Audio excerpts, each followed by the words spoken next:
Caminho do Sucesso agora chegou aqui nesse setor conhecido como NEP, é o Núcleo de Ensino, Pesquisa e Extensão. Pessoal, só para vocês entenderem, os alunos vêm para cá diariamente e discutem entre eles aquilo que foi observado lá no atendimento clínico dos mais diferentes setores e atendimentos existentes aqui na Santa Casa, não é isso? Isso mesmo. A gente geralmente passa enfermaria com os preceptores, com os coordenadores do curso, a gente discute os casos com eles depois de passar nos leitos e assim que a gente tem um tempo de sobra, depois de finalizado tudo com os preceptores, a gente consegue vir para essa sala aqui e fazer a discussão dos casos com os colegas, às vezes fazer um ambiente de estudo mesmo, um pouco mais descontraído. E aqui a gente tem essa sala exclusivamente para nós. Até ano passado aqui era o bloco cirúrgico, com a ampliação da Santa Casa, a gente conseguiu melhorar a logística e infraestrutura e esse que era o antigo bloco, agora virou uma sala de estudos que a gente pode fazer discussão de casos clínicos após correr leito com a preceptoria. No dia a dia que pode ter alunos de diferentes períodos, né? Mas na maioria das vezes a gente é amigo entre si, então um acaba ajudando o outro. A gente tem grupos desde o primeiro ano da faculdade até o 6º ano, inclusive tem alguns grupos do WhatsApp que tem até pessoas que já formaram, que são da nossa faculdade, e a gente costuma estar em contato o tempo todo, então vai um ajudando o outro, inclusive pelo WhatsApp. Curso de medicina é uma escolha certa para todos aqui ou você acredita, Pedro, que às vezes, do decorrer do curso é que você vai ter certeza se essa escolha foi assertiva ou não? Eu acho que sim, é uma escolha certa. Desde quando eu estava na escola eu já queria fazer medicina. Ao longo do curso a gente vai aprendendo, vai gostando de alguma determinada área e isso vai cada vez mais fazendo com que a gente tenha certeza que isso é o caminho que a gente está escolhendo mesmo. Pessoal, agora conseguimos falar com a Estefânia aqui dentro do NEP, que é o Núcleo de Ensino, Pesquisa e Extensão da Santa Casa, não é, Estefânia? Isso mesmo. O NEP, ele faz uma ponte entre as instituições de ensino e as coordenações aqui dentro da Santa Casa. Então, atualmente, a gente faz a gestão de todo o ensino, pesquisa e extensão, né, que é do ensino, a parte dos estágios. Tanto os alunos que precisam estar aqui dentro, eles sempre são supervisionados e sempre garantindo que eles estejam dentro da conformidade das legislações vigentes e também trazer a segurança do paciente. A parte de quando alguma instituição quer fazer parceria com a Santa Casa, aí a gente que faz essa ponte. E a parte da pesquisa também entra, a maioria são trabalhos de conclusão de curso. A gente teve desde o início da Santa Casa 44 trabalhos de todos os alunos. A gente está programando também uma mostra acadêmica para o ano que vem. E a parte da extensão, que é quando une o aluno junto com a sociedade, quando aproxima essa parte, né? E para o ano que vem, a gente tem programa, além dessa mostra acadêmica, ter também a residência, o programa de residência dentro da Santa Casa e também transformar a Santa Casa como um hospital de ensino. E isso em conjunto com parceria. Papo Franco apresentou Caminhos do Sucesso. O oferecimento Unipam, educação que transforma.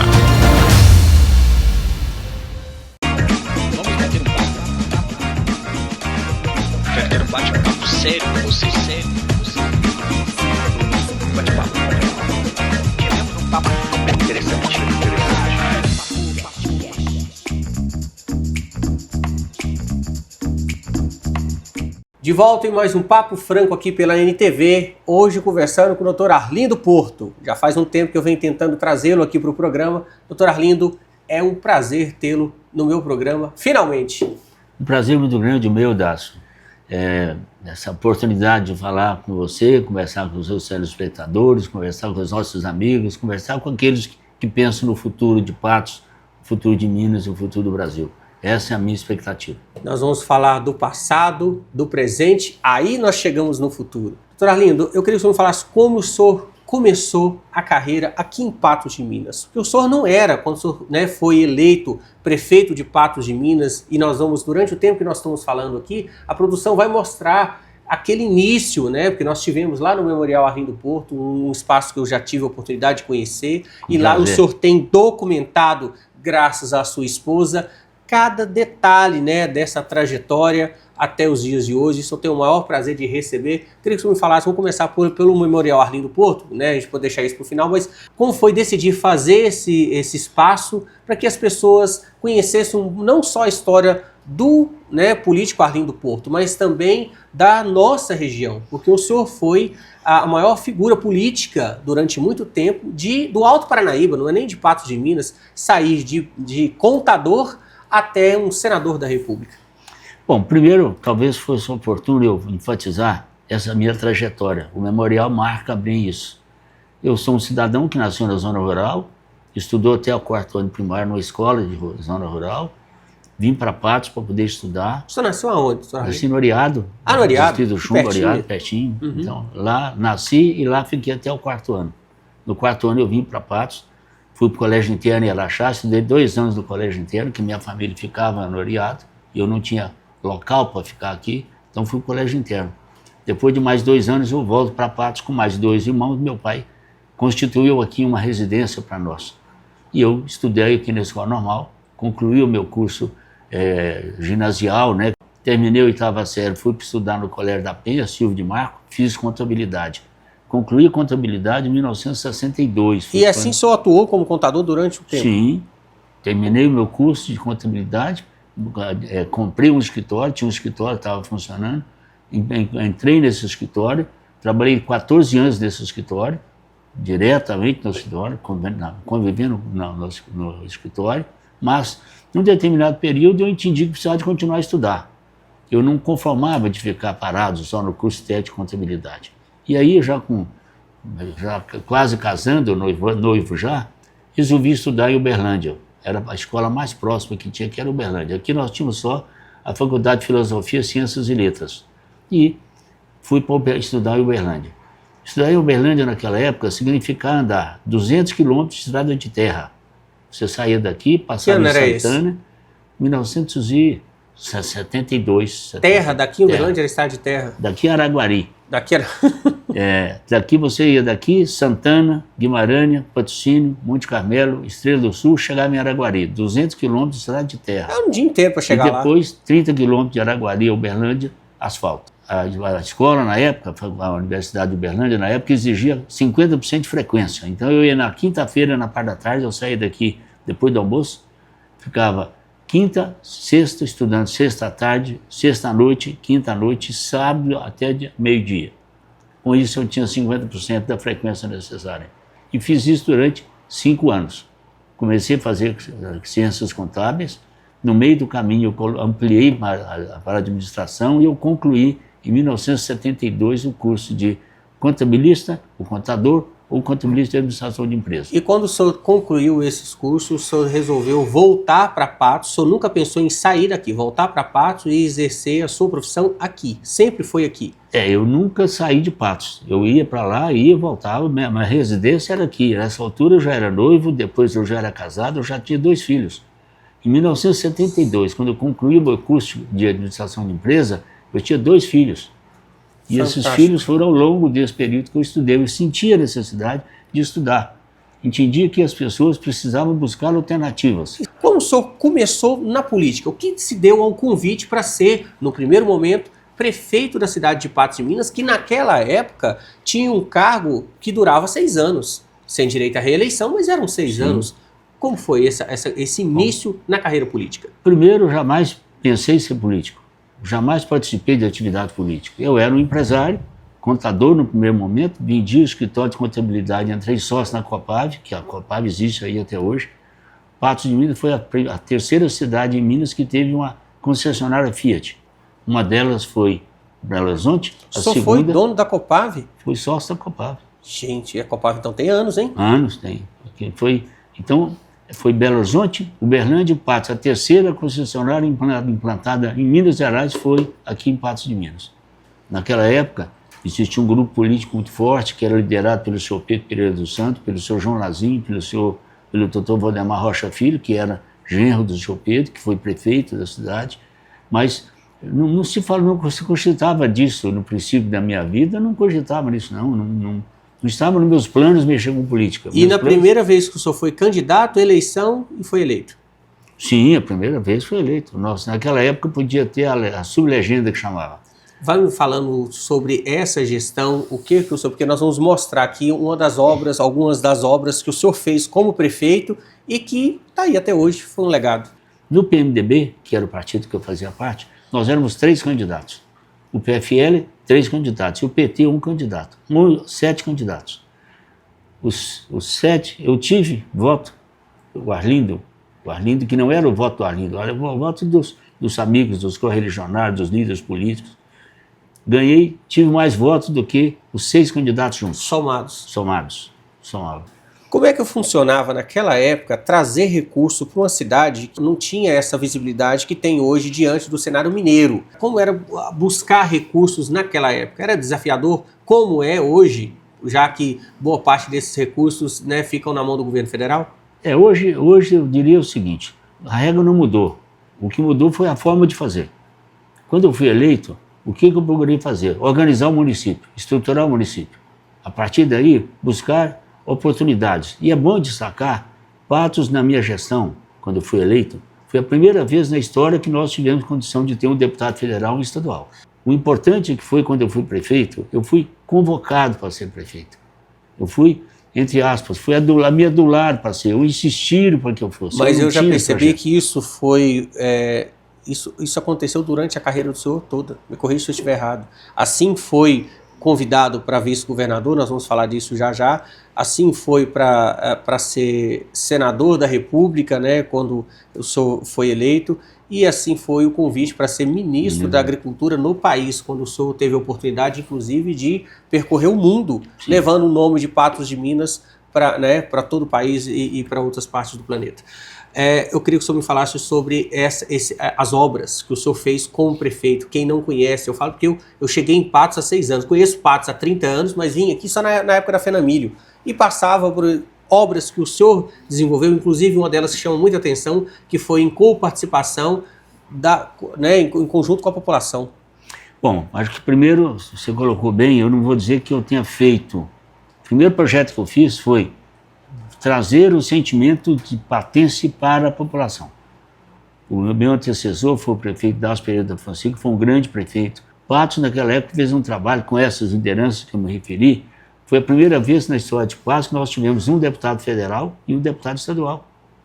Patos não tinha deputado federal. Tinha no passado... Na gestão do senhor como prefeito? Como prefeito, tivemos um deputado federal, o Dr. Zé Mendonça de Moraes, e um deputado estadual, Zé Maria Vaz Borges. Anteriormente, só tivemos o Sebastião Alves Nascimento Binga, que foi deputado estadual no passado, bem antes de mim. Então, a partir desse momento, Patos, e essa foi uma articulação das lideranças, o senhor Pedro Santos foi o grande responsável por isso, para que candidato a prefeito não vai escolher candidato a deputado, pelo contrário. Passamos a ter um deputado federal e um estadual. E nós trabalhávamos em harmonia. É isso que eu ia perguntar. Que eram, inclusive, de outros grupos partidários. Não era o meu grupo partidário. Eu convivia com o Zé Maria, que era assim, mais de esquerda, um pouco mais radical. Era um jornalista. A partir daí, nós procuramos ter, com a representação política que tinha um federal e estadual, e fazer relacionamento regional. Isso ajudou demais na sua gestão também, né? Tinha uma visibilidade, diante do Estado e até do governo federal. Não tinha dúvida, cada um atuava na sua área, mas era importante que o município tivesse. Patos teve representatividade. Depois, nessa linha de partidos, de deputados, 4 anos depois, eu era prefeito ainda, nós tivemos eleição para deputado. De novo, tivemos um deputado federal e dessa vez 3 deputados estaduais eleitos. Na região, que coisa fantástica. 3 deputados estaduais de Patos. Zé Maria Vaz Borges, doutor Elia Tarquini e Bernardo Rubinho de Queiroz. 4 anos depois, nova eleição. A essa altura eu já tinha saído da prefeitura de Patos. E como vice-governador, o que Patos conseguiu ter? Um vice-governador, um deputado federal, que a essa altura já não era ele mais, era o deputado Antônio do Vale. Depois deputados estaduais, 3 estaduais, Eli Tarquini, Bernardo Rubija e Elmir Nascimento. Eu vejo uma necessidade urgente de Patos eleger um deputado federal da nossa região, porque muitas vezes o candidato sai lá de Uberaba, de Uberlândia, de Patrocínio, de Paracatu, para puxar voto aqui e a população vota. Eu tô colocando, isso é também uma opinião pessoal. Tem que ter, entendeu? Nós temos aqui 2 deputados estaduais, mas não tem nenhum federal. E o recurso está lá no governo federal. É ele que tem a oportunidade de dizer, não, precisa de recurso aqui. Lógico, não estou falando não, porque o Zé Vitor de Araguari traz recurso para Patos de Minas, um deputado bacana, mas, né, vamos puxar a farinha para o nosso lado aqui. Concorda com isso, doutor Arlindo? Eu não consigo esclarecer o que aconteceu. Fato muito inédito aconteceu em Patos. Não, o ano passado... Os objetivos podem ter sido outro, ou foi, não consigo identificar, mas o nosso grupo conseguiu ter pela primeira vez, um federal e um estadual, pela primeira vez, um federal, um vice-governador, um federal e 3 estaduais. 4 anos depois, um senador da República, um federal e 3 estaduais, seguidos. O senhor chegou como vice-governador. Como é que foi esse convite para ser de prefeito de uma cidade do interior a vice-governador do estado? O senhor conhecia o governador na época? Não, conhecia, quem me convidou conhecia porque ele tinha sido vice-governador do Tancredo Neves, que foi o Hélio Garcia. Uhum. E eu fui prefeito nessa época, então convivi parte do governo de Hélio Garcia, que era vice que assumiu, eu assumi como prefeito, mas é uma relação de prefeito e de governador, não uma relação próxima. Distante, que não tinha nem dos mesmos partidos nós éramos. Quando eu saí da política, eu terminei meu mandato, eu fui para a iniciativa privada de novo. O senhor voltou? Não planejei participar de política, mas não era meu projeto. Por isso que, de maneira insistente, eu fui novamente convidado para ser candidato. E eu diria aqui com a maior sinceridade com os nossos telespectadores, eu estava no Rio de Janeiro, no apartamento de um amigo meu, de Patos, que tinha um apartamento, que me emprestou um apartamento para ficar no Rio de Janeiro com a minha família. Uma semana eu estava no Rio de Janeiro, passando perto de Ano Novo. Bom, toco o telefone, naquela época não tinha celular, toco o telefone do apartamento que eu estava. Fui atender o telefone, que era natural que eu estivesse lá. Estranhei quando alguém ligou, falando que era, identificando com a patente de militar, capitão da Polícia Militar, tem as nossas informações, ele quer falar com o senhor. Mas ele não quer falar por telefone, não, ele quer falar com o senhor, pessoalmente. Eu falei, eu estou no Rio, vou ficar aqui mais uma semana, brincar aqui de férias com a minha esposa e meus 2 filhos, e vou passar em Belo Horizonte dentro de uma semana. Não, então eu faço questão de encontrar com o senhor aqui dentro de uma semana. Tá bom. O dia que eu for, eu comunico com ele. Liguei para o governador, cheguei lá, comuniquei com o governador, e ele simplesmente fez comigo sondagem política da região, dizendo que era candidato a governador, queria fazer uma avaliação política regional, a importância política. Ele sabia, ele tinha pesquisa que o Triângulo e o Alto Paranaíba não era a melhor região para ele em termos de pesquisa que apresentava. Ele quer conversar com os outros também. Começou, mostrou as pesquisas, falou assim as possibilidades, ficou só nisso. Isso foi... Não chegou naquele momento chamar o senhor para ser vice dele? Não. Perfeito. Também eu não era candidato, não pretendia, não manifestava interesse disso. Mas você não perguntou, por que ele me chamou aqui para bater esse papo? Na verdade, ele bateu o papo só para saber... Ele falou o seguinte, eu estou te procurando, que você foi um prefeito que destacou muito. Sim. E eu tenho pesquisa que mostra que você tem uma influência grande na sua região, sim, desde a época que você foi candidato. Foi prefeito, né? Quando prefeito. O Instituto Vox Populi, que era um instituto muito forte, muito tradicional daquela época, fez uma pesquisa, o governador era o Nilton Cardoso, final do meu mandato já, que dizia que o Arlindo Porto tinha 97% de índice de aprovação da sua população. E eu tenho ainda gravado até hoje a pesquisa feita da Vox Populi. E ele baseou, o HC gostava muito de pesquisa, baseou na pesquisa que tinha um instituto de pesquisa que era reconhecido. Qual foi o segundo contato com o ex-governador Hélio Garcia, que até então não era né, sondando para ser candidato? 2 meses depois. 2 meses depois. Aí ele tomou a decisão de dizer para o senhor qual era a intenção dele. 2 meses depois ele me pedindo para mim em Belo Horizonte que ele queria conversar comigo de novo sobre a sucessão dele. Sucessão dele, a minha não era. Pô, não, governador, marcou o dia, fui lá para poder visitá-lo, né? Eles estavam com a pesquisa na mão que mostrava a posição geopolítica dele no estado inteiro. E ele foi, nesse momento, assim, ele era muito objetivo. Ele falou assim, olha, te chamei aqui, você pode estar estranhando, eu te convidar para você ser meu vice. Eu falei, mas peraí, mas eu não quero ser candidato, não. Não, eu quero que você seja meu vice, governador. Eu não estou trabalhando para ser candidato, a minha vida é outra, já recomecei a vida na área empresarial, eu não tenho interesse, estou cuidando da minha fazenda, naquela época eu já tinha minha fazenda, eu não tenho o objetivo de fazer política, não. Mas posso ajudar o que eu puder, na região, o que eu puder fazer, fora já da vida pública, mas poderia fazer, mas agradeci e encerrou o assunto. E aí? Eu vim embora para cuidar da minha vida. Mas aí depois ele te chamou novamente para ser, porque 30 dias, 40 dias depois, voltou a me chamar. Ele já estava determinado. Ele, olha, voltei a te chamar e preciso do seu apoio. E ele foi franco. A pesquisa mostra que o Triângulo e Alto Paranaíba eu vou perder lá para o Hélio Costa. Eu preciso de alguém que possa me representar eleitoralmente. E foi claro, ele é muito objetivo. Quer que você seja candidato. O Alto Paranaíba passou a ter vez e voz, independente de ter conflito. E quando você fala dessa questão das lideranças políticas, elas aconteceram em Patos e Patrocínio durante, Sim, né? Sempre sim, teve um representante. sim. Isso é muito bacana. E aí, um exemplo está agora. Patrocínio tem hoje um deputado federal e um deputado estadual. Por que será que nós não temos nenhum federal? Não, mas isso vai mudar. O ano que vem é ano. A população vai ter essa visão, isso vai mudar, doutor Arlindo. Espero que sim. Vamos voltar com um deputado federal, se Deus quiser. Aí o senhor concordou em ser candidato a vice-governador. Depois de muitas insistências. Na terceira vez que eu fui lá, que ele foi intransigente no convite, e só alegou o seguinte: eu preciso que você seja um candidato a vice-governador, mas preciso que você mude para Belo Horizonte. Não é vice para poder compor chapa, não. Eu quero que você venha para Belo Horizonte e você vai ficar responsável pela parte não política, a parte administrativa do governo vai ser você. Eu faço a parte política e você vai fazer a gestão. Ele colocou dessa forma? Ele era muito objetivo. Você vai mudar para Belo Horizonte, trazer a sua família e com isso você vai assumir a parte administrativa do governo. Então ele já tinha naquele momento toda a ficha do senhor e falou, não, a capacidade administrativa dele é impressionante, é ele. Essa foi uma colocação que ele fez de maneira bem clara. Ótimo.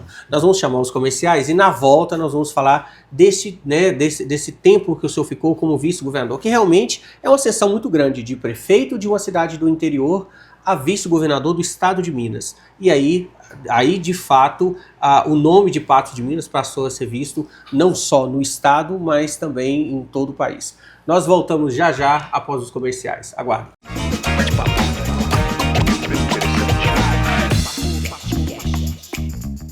Tatão Moda Masculina, tradição e estilo desde 1969. Para homens de personalidade e prazer de se vestir bem. Aqui você encontra a sofisticação das marcas Calvin Klein, Individual e Pierre Cardin. Além da elegância dos ternos Raffer e das jaquetas Jaque. Tatão Moda Masculina, seu estilo, nossa tradição. Rua Olegário Maciel 261 em Patos de Minas.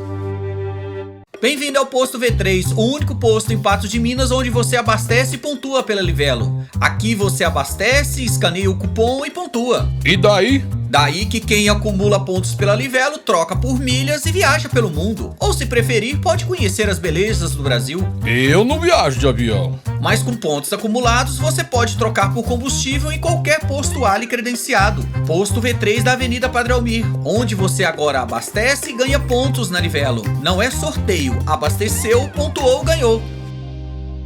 Bem-vindo ao Suporte Contabilidade. A parceria estratégica para empresas que buscam segurança e excelência na gestão contábil e financeira. Com um corpo técnico altamente qualificado, oferecemos assessoria contábil completa, sempre atenta às constantes mudanças na legislação, garantindo tranquilidade e confiabilidade financeira. Suporte Contabilidade. Segurança contábil é o nosso compromisso com o seu negócio.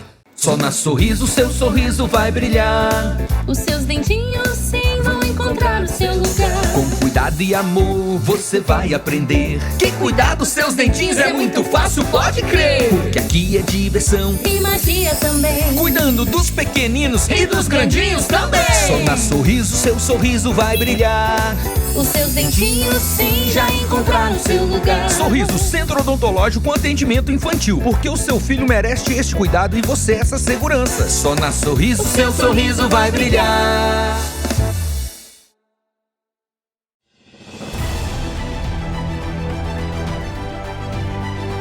Papo Franco apresenta Justiça antes que tardia. Justiça antes que tardia, eu volto aqui para falar novamente com o Dr. Paulo Ricardo para explicar uma questão muito importante. Doutor, o senhor indicaria os pais passarem o seu patrimônio para os filhos com o direito de usufruto? Ou seja, a fazenda passa a ser dos filhos, mas ele tem o direito de usufruir, inclusive da produção, dos lucros, até que venha o seu falecimento. E quais as vantagens de fazer isso? Nem sempre é indicado, mas é bom se fazer uma análise para ver se naquela sua situação pessoal é indicado ou não fazer essa transferência dos bens em vida. E a proteção que o pai teria seria ele, se for através de uma holding, instituir não só o usufruto das cotas, mas ter todo o controle sobre a administração desses bens. Necessariamente os pais têm que querer fazer, não tem como tirar um patrimônio de uma pessoa sem que ela queira. Mas é importantíssimo que os filhos estejam de acordo. A questão da minoridade não seria nenhum problema, porque aí o próprio pai que vai responder pelos filhos. Então, não é problema nenhum você ter filhos menores. É super comum em holdings haver filhos menores. Papo Franco apresentou Justiça antes que tardia, pois é seu direito e você precisa saber.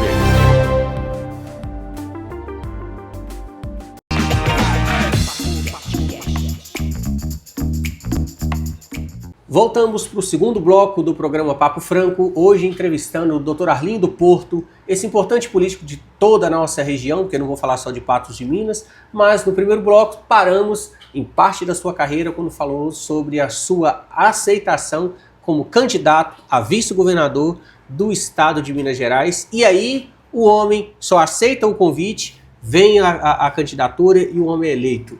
Eu não faço política sozinho, nunca fiz política sozinho. De pronto, o que eu fiz foi reunir com algumas pessoas ligadas ao nosso grupo político. Surpreendeu o senhor naquela época? Eu falei assim, gente, agora eu sou projeto. vice-governador do estado. Eu não tinha projeto para isso. E aí, como vice-governador, quanto tempo? Vice-governador, 4 anos, né? De mandato, nosso mandato. Eu tive a oportunidade de vir aqui a Patos, reunir com algumas lideranças, o seu Pedro, Valdemar, Edmundo Moreira, João Lazinho. Então, essas pessoas eu fui mostrar para eles a responsabilidade que teria eu estar representando a nossa região, que era a primeira vez na região que tinha possibilidade, né? Antes era o Olegário Maciel, lá décadas antes, né? Mas o meu objetivo na maior era levar a responsabilidade, especialmente na condição de que eu teria papel executivo no governo. Eu não iria lá compor uma chapa de vice-governador, ficar por isso mesmo. Com isso, procurei fazer, visitei o estado inteiro, participei ativamente no estado, só você ver lá quem visitou o memorial. E quando nós estamos batendo papo aqui, nós estamos mostrando um pouco desse trabalho como vice-governador. Como vice-governador, só posso lembrar aqui que lá no memorial nós temos 74 placas de recordação, eu tenho 52 troféus que eu recebi, eu tenho 81 diplomas e eu tenho 36 medalhas. Em 4 anos como vice-governador. Tem 243 fisicamente uma demonstração do estado, do interior do estado, 156 municípios mineiros. Eu sou cidadão honorário do Estado. Doutor Arlindo, o senhor está casado há quantos anos? 55 anos. 55 anos. O senhor começou na carreira política de forma despretensiosa. Sim. O senhor imaginou que a sua esposa fosse guardar com tanto carinho todas essas recordações para que o senhor tivesse hoje um memorial maravilhoso, igual o Catelê, inclusive aquele caminhãozinho que está lá, que eu quero depois o senhor falar sobre ele. É uma coisa fantástica, né? Imagina, se é uma coisa despretensiosa, eu falei, não, você não dá valor, não, pô, eu vou guardar, um dia isso aqui vai valer a pena. E ela guardar todas essas lembrancinhas, só ter isso memorizado. Sem dúvida. E você poder tocar, que coisa fantástica. Foi realmente uma atitude, assim, extraordinária. Ela não fez isso pensando que não deveria ter o memorial no futuro, queria fazer um acervo no futuro, ela não teve esse projeto.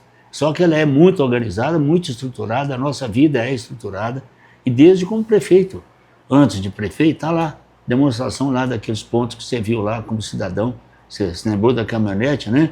Como é que foi a história daquela caminhonete? Eu ia falar sobre, mas porque é uma caminhonete, o senhor restaurou ela, é tão bonito. Que é curioso a história da caminhonete, com 2 galões de leite lá na traseira dela. Eu era estudante, estava estudando aqui, fazendo contabilidade, e na nossa família, a família foi de origem tradicional, família Porto, uma família tradicional, mas não politicamente. Eu fui o primeiro Porto a ser candidato, na realidade. E tivemos a oportunidade naquela época, então, de coletar aquilo que foi ganhando, que foi guardando, e ela foi colocando. Tudo que tem lá em casa, você tem do passado. Se você precisar do nosso convite de casamento, está lá. Ela guarda. O convite de casamento de batizado dos filhos, está lá. Não, mas aí eu quero saber como é que ela guardou aquela caminhonete, que ela só conta a história da caminhonete. Pois é, a caminhonete, então, eu nessa época não era nem casado, eu estava no segundo ano de contabilidade. Eu era leiteiro, levantava às 5 horas da manhã, meu ajudante, meu pesado, estimado amigo, grande companheiro e colaborador, chamava Gerardo Eustáquio da Silva Melado. Nós dois levantávamos às 5 horas da manhã e ia nas fazendas para poder coletar o leite. na fazenda do meu pai, que era ali perto do Naquela caminhonete? Naquela caminhonete, igualzinha aquela. Igualzinha aquela. Não é, aquela é réplica. Que coisa fantástica. E buscando o programa visitar, pegar outras pessoas que forneciam leite, e eu pegava aquele leite, trazia para a cidade, parava nas esquinas, buzinava e pegava litro de leite e vendia litro de leite para as pessoas. Eu lembro disso, eu era menino, lá em Rondônia eu lembro do pessoal isso, porque não era em caminhonete não, era em carroça. Carroça. Lembra da carroça? A carroça foi um degrau antes de mim. Um degrau. Mas aí, você já estava moderno na época, independente de fornecer o leite para aqueles, logo que me abriu o memorial, chega lá uma senhora com uma filha e o marido dela. E ela chegou, e é difícil para a gente conseguir lembrar o nome das pessoas. E ela chegou, quando chegou, falou assim: Arlindo, você lembra de mim? Não, é uma pergunta complicada. E eu, graças a Deus, eu lembrei dela. Falei assim: que isso, como é que eu vou esquecer? Você é filha da dona Sebastiana. Gente. Você é a filha da dona Sebastiana, lá no bairro da Lagoinha. Sua mãe era doceira, e eu entregava toda manhã, eu entregava um galãozinho de leite. E mais do que isso, quando às vezes eu atrasava, a sua mãe fazia um prato de comer e me dava para me comer. Que coisa fantástica. E aí, como vice-governador, chega a senador da República. Eu até perguntei para o senhor fora dos bastidores, falei: doutor Arlindo, o que o senhor acha que é um cargo maior, vice-governador ou senador da República? O senhor foi taxativo, senador da República. Por quê e como isso aconteceu? Por quê? Porque você tem autonomia de fazer aquilo que você acha que é o melhor. O que qualifica nessa condição de ser gestor ou não ser gestor é a oportunidade que você tem. E senador da República, você tem a grande responsabilidade, né, de votar em nome do cidadão, mas preocupado com a questão nacional. O que eu tenho de senador, que eu acho que seria bom enfatizar, o projeto de lei que criou a Justiça Federal em Minas Gerais foi de minha autoria. Chama TRF6, Tribunal Regional Federal da Associação e Região.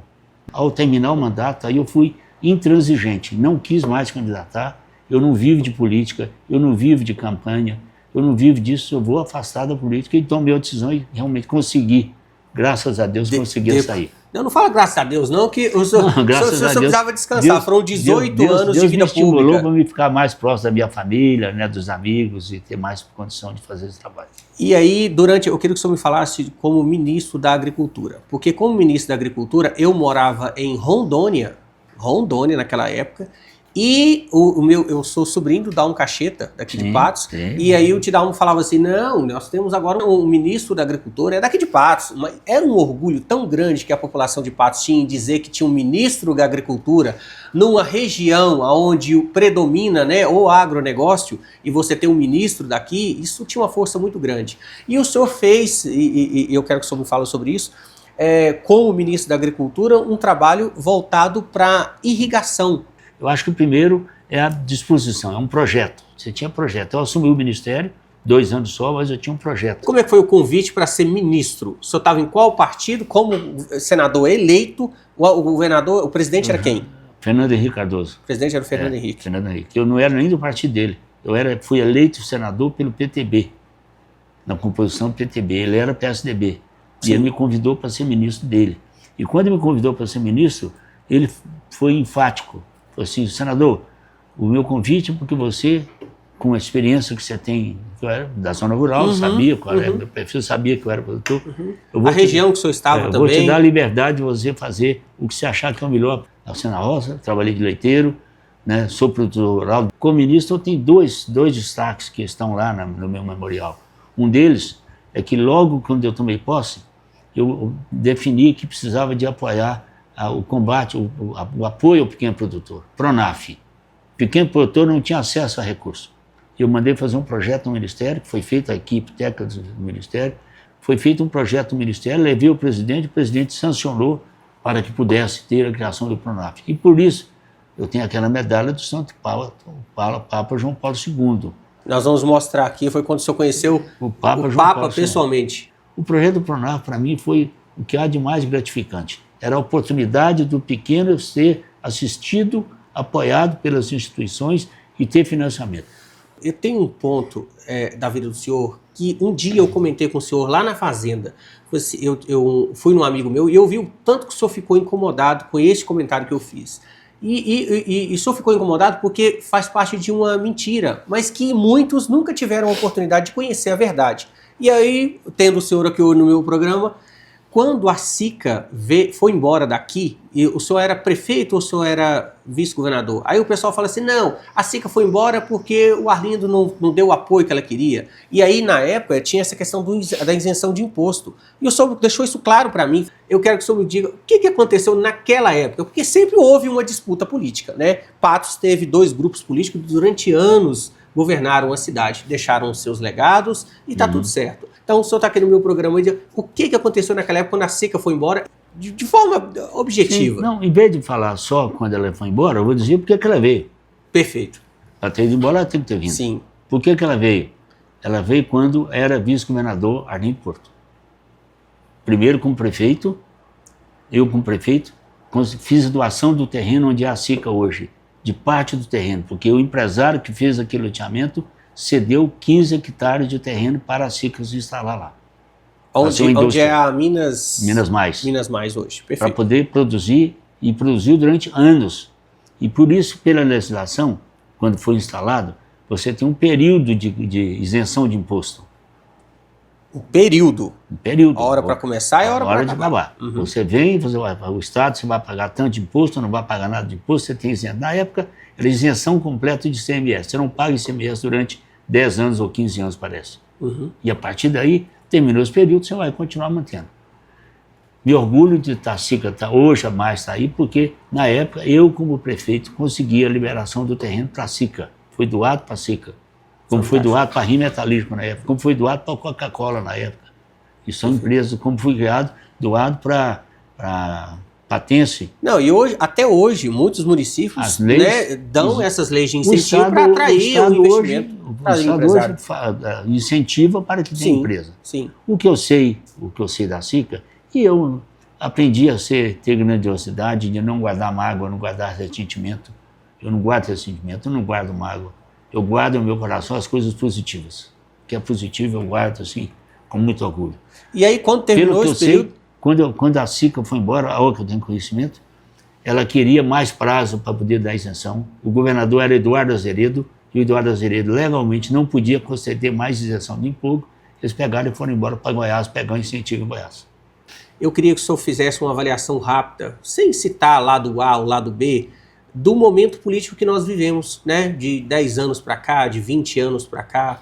Como o senhor enxerga hoje o cenário político nacional? Volto a dizer, sem dizer lado A ou lado B, para as pessoas que, né, o ano que vem é ano eleitoral e muitos falam, não vou votar mais, eu desacreditei. E a política, ela influencia a qualidade de vida de todos, seja a classe menos favorecida, seja o mais pobre, seja um empresário, seja um empreendedor.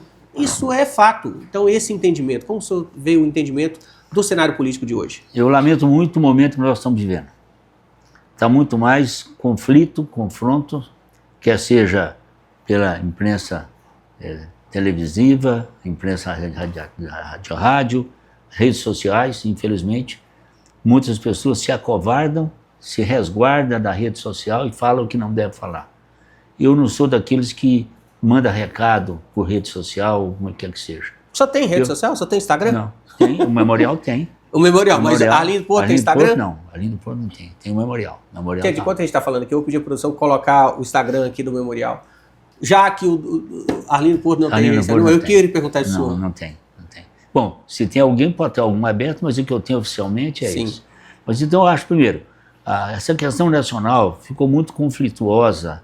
Eu acho que é perfeitamente legítimo que cada um defenda o seu espaço, mas o conflito de pessoas, conflito de imagem, propostas, isso não pode existir. Hoje, o brasileiro está vivendo... E o conflito entre os poderes, executivo, legislativo e o judiciário? Pior ainda, os três deveriam ser harmônicos, independentes entre si, porém harmônicos. Essa a nossa Constituição fala nisso. Nós não podíamos ter poderes conflitando um com o outro. Ou se tivesse que esses conflitos fossem a favor de um entendimento em prol da população. Mas hoje não é esse o objetivo, né? Você nota que tem os três poderes muito degladiando entre si, conflitando entre si, e isso é ruim para todos nós cidadãos. Eu acho que é muito ruim, o momento é muito ruim. E a expectativa das eleições, como o senhor enxerga o entendimento da população? Acha que isso pode mudar? Acha que a força do voto pode, de fato, trazer bons resultados, uma mudança? Ou nós vamos ter que esperar mais um pouco? Como o senhor enxerga isso? Está muito difícil hoje. Eu não ousaria fazer uma previsão de qual é o futuro do Brasil nessa questão a nível nacional. Né? A nível nacional eu não vejo essa tendência de uma harmonia. O que nós temos que saber como eleitor, e eu sou eleitor do Oriado, continuo sendo eleitor. O senhor vota lá no Oriado? Lá no Oriado. Saio de Belo Horizonte, vou lá no Oriado votar. Meu título é lá do Oriado. E como é a vida do senhor hoje, além da lavoura de café, que é uma coisa maravilhosa? Um dia eu estive lá, filmei, mandei pro meu pai, falei, pai, olha o tamanho desses pés de café. Pé de café de 4 metros de altura, eu não tinha visto como é a vida do Arlindo Porto. Não vou dizer aposentado não, porque o senhor nunca parou. Não parei não. Mas o senhor recebe uma aposentadoria como senador? O senador não tem a questão da aposentadoria como... Ganho R$6.850. O salário diminuiu, hein? O senador da República ganha o quê? 40 e tantos mil reais? Mais ou menos. Mas tanto que as pessoas têm informação distorcida. Eu achava que o senador tinha um salário vitalício, muita gente divulga isso, salário vitalício de 40 mil, não tem isso. Pelo que eu sei da minha geração, você tem o salário desde que você fique 40 anos como senador. Mas quem vai conseguir 40 anos como senador? Não, é proporcional, né? Você tem o salário de senador, proporcional aos anos que você fez lá, aí você passa a aposentar. Eu venho a Patos por volta de 15 dias por mês, eu fico aqui. O senhor fica aqui, uma semana aqui? 15 dias. Por volta de 15 dias eu estou aqui em Patos.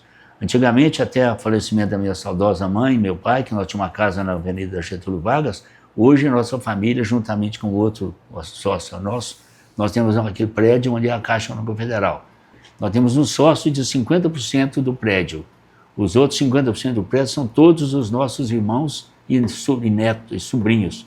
Filhos e netos do Zizico Porto tem aquele prédio que chama Zizico Porto. Vim de Belo Horizonte aqui, fico no prédio edifício Zizico Porto, apartamento 906, como todos os outros que estão lá, eu pago meu aluguel por mês, R$1.600 por mês no meu apartamento de um quarto. Tem apartamento de 2 quartos e de um quarto. Eu moro de um quarto, apartamento mobiliado, eu e minha esposa ficamos nesse apartamentozinho. Aonde o senhor vai, ela está do lado até hoje. Vai para Belo Horizonte, ela vai para cá, ela volta. Chegando aqui, pela manhã, por volta de 6 horas da manhã, eu tomo café na padaria e vou para a fazenda. Antes de 7 horas, eu chego na fazenda. Fico na fazenda até 11, 11h30, olhando as coisas, administrando as coisas, conferindo, olhando, dando palpite. A fazenda, o dia que eu estive lá, é café, só café. Café, eu tenho 63 hectares de café e tenho 90 hectares de gado. A parte acidentada, que não pode plantar café, eu tenho gado de corte. Tem gado também. Gado de corte.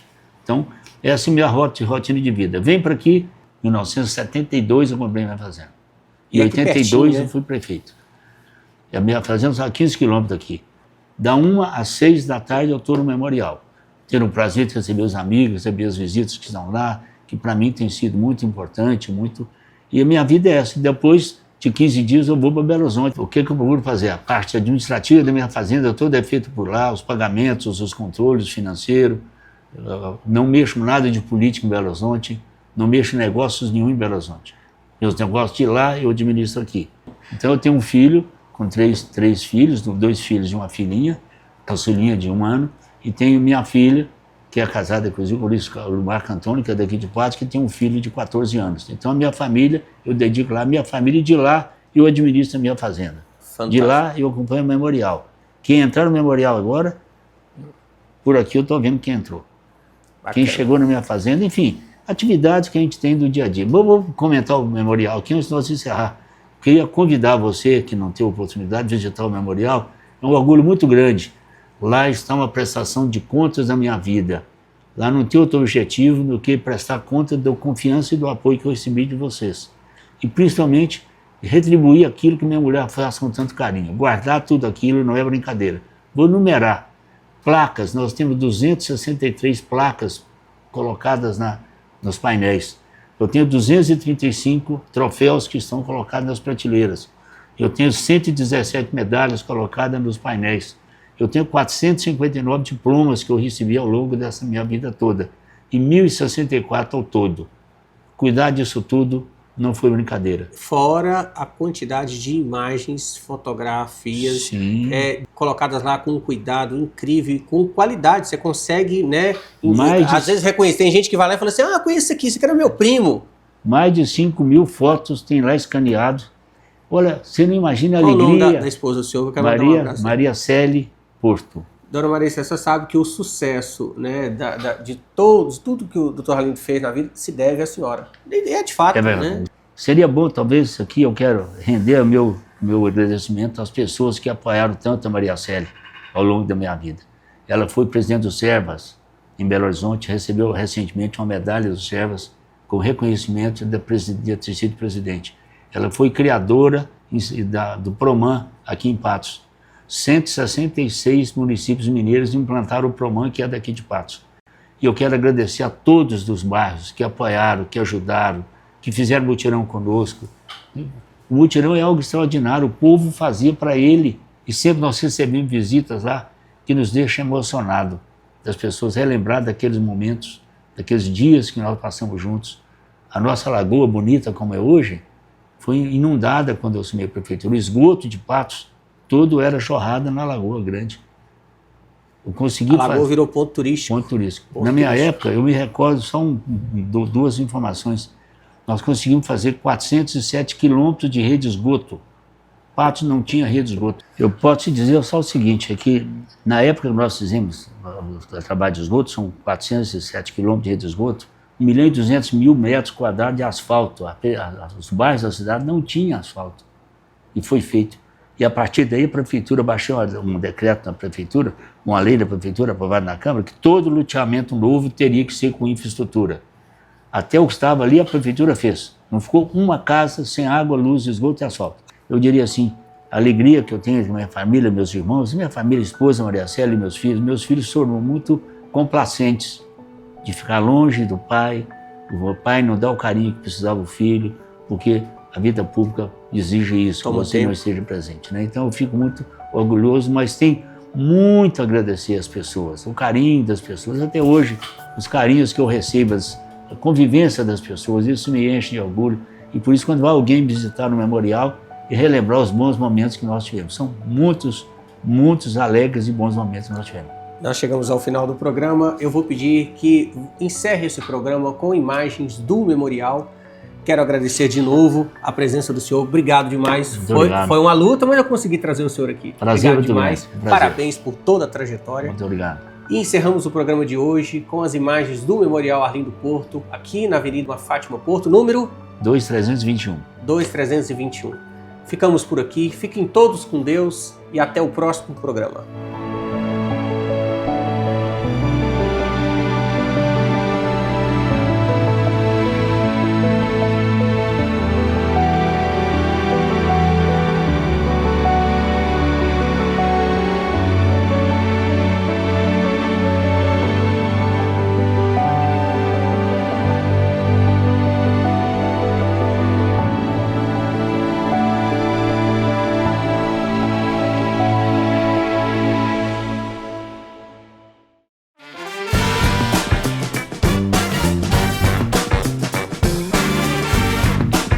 Papo Franco e CDL Patos de Minas apresentam o melhor do seu bairro. Melhor do seu bairro veio aqui hoje na Cresa Papelaria para conversar com o Denis. Denis, uma área extremamente desafiadora. Você tem aqui dentro da papelaria mais de 30 mil itens. Como você começou esse negócio? Eu já estou no segmento há mais de 30 anos. Eu comecei na papelaria em 94. A Cresa foi fundada em 1941 e a curiosidade, a primeira loja, o primeiro departamento da Cresa foi justamente papelaria. Então assim, já tem muitos anos de mercado. Lógico que evolui muito de lá para cá, a questão de material. Hoje, a qualidade desses materiais, né, é impressionante. Justamente, hoje o material escolar é uma grife, então virou uma moda. Então cada ano solta mais produto, mais licença, mais variedade. E é um prazer, assim, é muito colorido, é muito bonito. Você vai na loja, a gente sente bem. A gente tem uma feira que é voltada ao nosso segmento, a feira escolar. Você vai na feira, você fica impressionado com tanta variedade, tanta opção e tanta coisas bonitas. Então, assim, hoje o material escolar não é apenas um material para a pessoa estar estudando. Não é só as crianças. Os adultos hoje também gostam de mais coisas alegres, mais coloridas, para o dia a dia, para o escritório. Terceira idade também gosta muito de coisa de colorir, então é muito interessante a parte de material escolar. Denis, um outro diferencial é o material para escritório, encontrado aqui durante todo o período do ano. O que as pessoas podem encontrar de diferente aqui na Cresa? Hoje a gente trabalha com todo segmento, assim, parte de escritório, pessoal de indústria, fitas, embalagens, bobinas, fitas. Então a gente tem todo o segmento, a gente tem alguns uniformes de algumas escolas parceiras, igual o Marista, a gente trabalha com uniforme também. Então assim, a variedade, hoje o nosso mix, hoje a gente tem um mix muito grande. Por isso está onde a gente fala que tá quase 30 mil itens, porque são vários segmentos também. Então assim, a pessoa imagina papelaria, é só na volta às aulas. Janeiro, lógico, é um período que a gente tem um movimento muito maior, a demanda é maior. Mas o ano todo a gente tem vários segmentos, várias demandas de vários setores. Deixa uma mensagem de fim de ano, já que o Natal está chegando, logo férias escolares, material escolar já presente, né, também as novidades de 2026 já presente na Cresa. A Cresa queria agradecer a todos os nossos colaboradores, amigos, clientes, fornecedores e desejar um 2026. Não está sendo fácil a economia, tá alguma coisa, mas épocas difíceis faz homens fortes. Então assim, vamos desejar que todo mundo lutem, que não perca a fé, que a gente tenha um 2026 repleto de alegria e bênçãos para todos nós. Obrigado mais uma vez. Eu que agradeço. Você assistiu O Melhor do Seu Bairro. Apresentação Dácio Franco. O oferecimento CDL Patos de Minas. Há mais de 45 anos integrando o comércio à sociedade. Essencial Noivos e Essencial Noivas. 2 lojas especializadas em locação de trajes masculinos para noivos, padrinhos, formandos, entre outros. Já Essencial Noivas oferece o aluguel de vestidos para noivas, damas, debutantes, madrinhas e demais convidadas. Essencial Noivos e Essencial Noivas. Locação de trajes, vestidos e acessórios. Juntos nos melhores momentos. Essencial Noivos e Essencial Noivas. Você já parou para pensar como a ausência de dentes pode afetar a sua qualidade de vida? Além do impacto estético, a falta de dentes certamente irá prejudicar a sua mastigação, afetar a fala e a sua saúde como um todo. Recupere a saúde dos seus dentes e desfrute das delícias da vida. Somos a Sorriso, clínica especializada em implantes dentários com planejamento computadorizado e diagnóstico rápido e acessível. Sorriso, porque a vida é agora e o seu sorriso não pode esperar. Conte conosco, ligue e agende a sua consulta.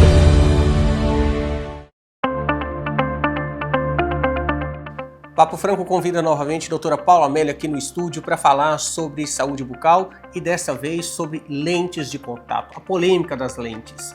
Eu sei que a senhora tem uma opinião formada, mas muitas vezes o paciente procura a clínica por entender os profissionais de altíssima qualidade que lá estão, mas também tem essa questão de dizer, não é para você, esse tratamento não funciona ou ele não é aplicado. Olha os dentes que você tem. Modismo das lentes de contato, doutora, sua opinião. Vamos lá. Vou começar te perguntando o seguinte, até quantos anos você quer que seu dente dure? Até os últimos dias, né? Se você viver até os 90, porque eu acho tão bonito 90, alguém né? de 90 anos com um sorriso bonito e hoje a gente vê, né, muitos casos. É isso que a gente precisa pensar. O que acontece? O dente, ele tem que durar a vida inteira, né? E o que eu faço, o que eu escolho fazer no meu dente, ele vai determinar a durabilidade desse dente, concorda? Então, o que nós precisamos entender? A lente de contato, ela é um recurso extremamente interessante, mas ela é para todas as pessoas? Ela é para todos os casos? Às vezes chega lá paciente que está um dente em cima do outro, aí ele quer que eu corte para não usar o aparelho, ele quer que eu corte e coloque lente. Aí eu falo para ele, esse dente tem que durar, esse dente tem que chegar aos 90. Se eu cortar, se eu tiver que fazer um tratamento de canal... E quando o dentista concorda com o paciente em colocar a lente, qual a diferença da lente de laboratório, que é as lentes de contatos, e as resinas diretas, colocado direto no dente, e aí a gente vê casos bizarros onde essa estética não está combinando nem um pouco com o paciente, mas ele quer, o dentista faz. Então, a lente de contato, ela é para ser fininha como as lentes de contato que a gente usa nos olhos, né? Então ela tem que ser bem fininha. Eu tenho que enxergar a cor do dente que está atrás. Então quando ela é feita em laboratório, ela é fininha, ela tem uma espessura muito fino. Um dente, quando ele já tem resina, já tem outras, já teve restaurações, cáries, né? Vamos falar e assim. Quando o paciente, que muitas vezes o paciente busca as lentes exatamente para ter um dente mais claro, e quando a senhora está falando da lente, ela mostra um pouco da translucidez do dente que está no fundo. Esse dente no fundo não é tão claro assim. Tem como colocar uma lente para tentar maquiar isso? Aí já não é lente mais. Aí a gente chama de faceta porque existe uma espessura diferente. Então, às vezes, você vai falar assim, faceta ou é lente? A lente, ela é fininha. A faceta, ela é espessa. Então, se eu pego um dente muito manchado, que eu tenho que cortar muito esse dente, ela vira uma faceta. Pode ser de resina ou pode ser de cerâmica. Ela pode ser feita manualmente no consultório ou ela pode ser feita em laboratório. A faceta, o que vai determinar se eu vou usar uma lente ou uma faceta é o tamanho do problema que eu tenho para resolver, tá? Se é uma questão só estética de, às vezes, alguma dente muito estreito, dente que às vezes eu preciso melhorar o formato, a largura, às vezes coisas pequenas eu posso, né, usar uma lente ali. Agora, vamos supor, um dente que já teve uma cárie extensa. Eu já tenho uma resina grande nele, eu vou substituir por uma faceta em resina, em cerâmica. Aí sim, esse volume é maior de material, ele vai cobrir a estrutura toda, eu vou tampar aquela mancha que existe através do material, porque aí o material já não é translúcido, já não é mais uma lente, ele é espesso, eu já não enxergo o dente atrás. Perfeito. Então, resumindo, seja faceta ou lente de contato, um dentista com conhecimento técnico, um paciente colaborativo para um resultado final satisfatório. Exatamente. E lembrando que a gente precisa proteger o dente. Esse dente tem que chegar aos 90 anos. Ele tem que acompanhar o meu ciclo de vida. Ele nasceu para isso, para acompanhar o nosso ciclo de vida. Obrigado mais uma vez.